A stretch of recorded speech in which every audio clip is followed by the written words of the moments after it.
this is a poem that I wrote last year, and it's actually was written inspired by being in this place and sitting just about over there, just before the election, when we were sitting near your local MP just before the election with a bunch. And she was having some sort of like culinary... She was eating some food. It's fucking fish pie. This is Anna Soubry's fish pie.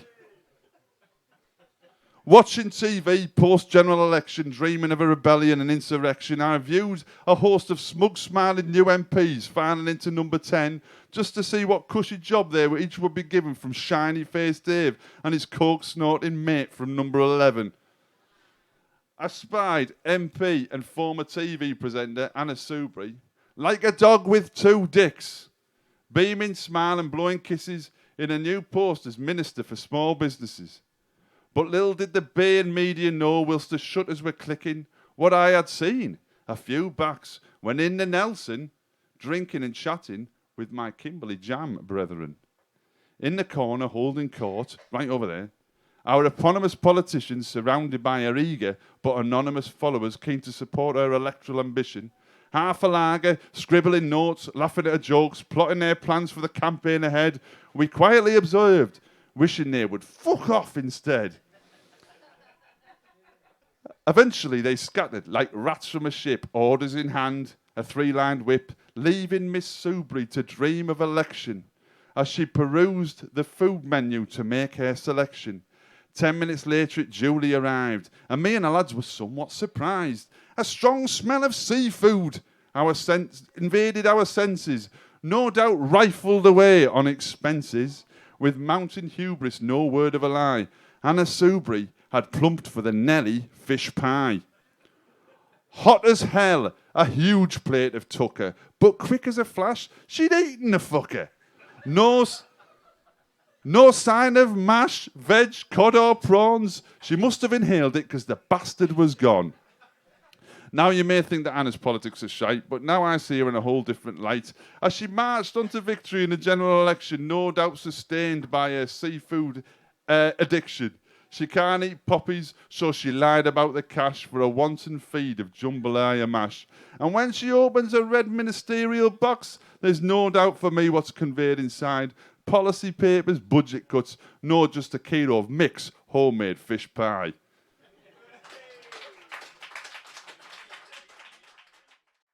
Last one from me now, and it's another song that I wrote with Colin years and years ago, and it's built on the inalienable fact that in any group of people, right, there's always one twat, right? In the group of people I hang around with, there's a lot of twats, including myself. But this one is about that sort of twat. I think I might actually do this. It worked when I did it at the Kimberley Jam. This one's called Tony's Poor Haircut.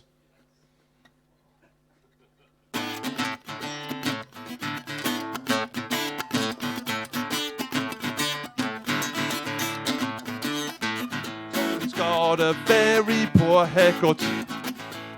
It was cut by a barber named Dave. It cost him £2.50. And if you saw it, well, you'd sure be amazed. On the top, well, it's short and it's spiky. It's long and it's lank down the side. His fringe comes down to cover his face, so he looks like he's just fucking died. Tony's very poor haircut.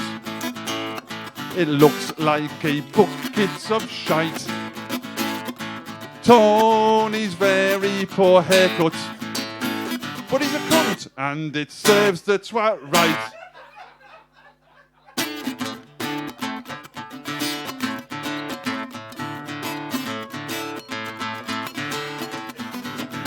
Every bunch of mates, well, there's always one twat, and in my bunch that twat's name is Tone.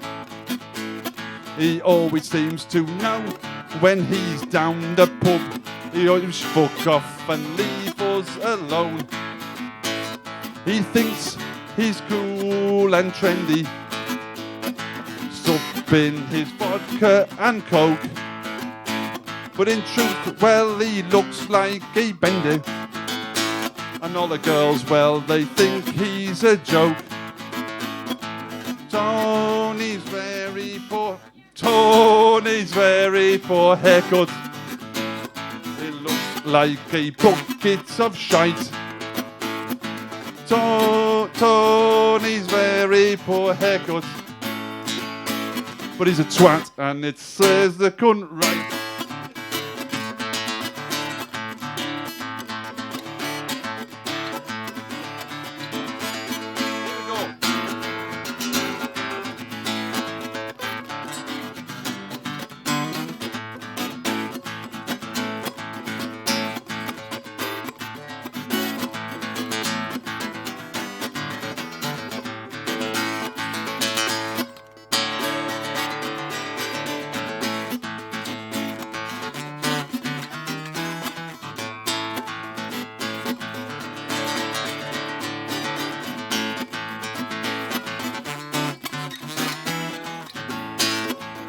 Come on, sing.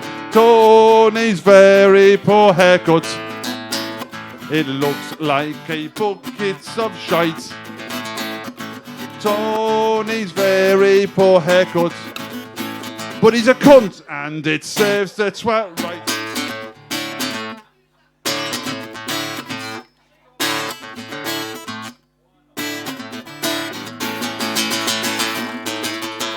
Thank you very much, ladies and gentlemen. Thank you very much.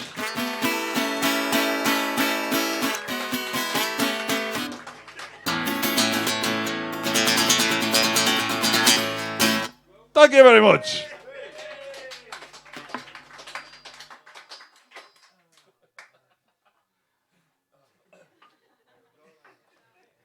I've genuinely got nothing to say after that. Other than good night and we'll see you next month. Cheers.